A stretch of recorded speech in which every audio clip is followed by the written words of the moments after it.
that your purpose can be fulfilled and bring it to life. Like you have a responsibility to your body and your health and wellness. If you believe your purpose is important or you're still discovering it, you want that dash between your birthday and your transition day to mean something, take care of your body. Take care of your body, take care of your mind so that you can. Every morning I get up and I have the same gratitude prayer. Every morning, God, thank you for giving me a mind that's sane and sound and logical. Thank you for giving me a body that follows my command. That right there. That, and if you don't think about it, if you, like you're like, what has to? Try telling your hand to move and it doesn't move. Try wanting to run to a goal and you can't do it.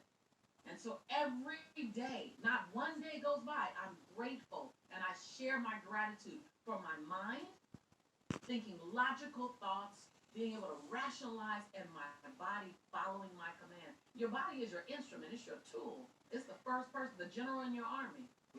What happens when we live in a state of irrational thoughts or overly emotional thoughts? Especially, there's a lot of people during this time that are freaking out from the pandemic and coming from an illogical, irrational place with the social justice movement that are coming from, whether it's justified or not, it's not what I'm saying, but coming from an emotional charged energy. Right. What are we saying to ourselves when we come from an emotional or irrational state of mind with our actions? Well, first it's important to understand that forward-moving individuals, leaders, abundant thinkers, change agents.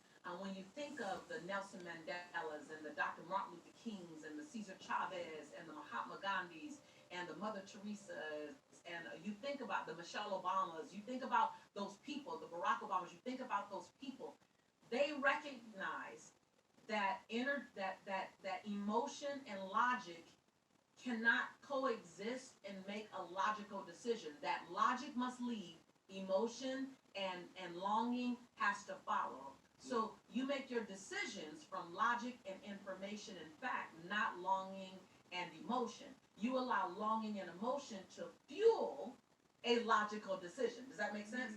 So don't be without emotion, don't be without feeling, but every time you did something and it was just feeling that led, just emotion that led, you probably said, "Ooh, I should have did something different. I shouldn't have did that. I'm so sorry. I was too angry. I'm so," like you're always apologizing if it's just out of emotion.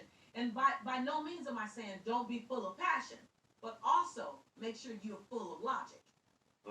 Like So don't just be this. I'm outraged by this thing, whether it be a relationship or social justice or whatever. It's not enough. This isn't fair.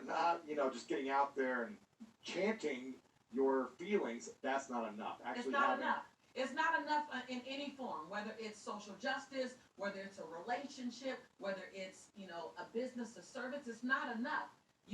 When you have logic in fact, you have logic in fact included gives you more of a chance to have longevity and impact. And so yeah, I know people recently have wanted me to be more emotional sooner than what they saw. And I found myself saying on social media very boldly, I choose my path. I found my stillness. I went into a place of stillness and some of the social injustice. I went to stillness first so that I can think about my movements. Because again, a leader, a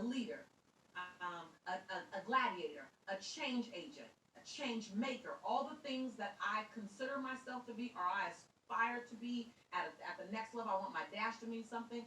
You are not only responsible for your words and your actions, you're also responsible for your reactions. Now that's game changing. And so to those individuals who are driven by emotion, I say absolutely allow emotion to be the gas in your car, but make sure logic and information are at the steering wheel. Ooh, if you're emotional at the steering wheel, you're about to crash somewhere. Exactly, something. You're not making the best decisions while you're inside of traffic going 100 miles per hour. Did you feel a sense of what I'm hearing you say is that maybe you weren't posting or talking about your feelings of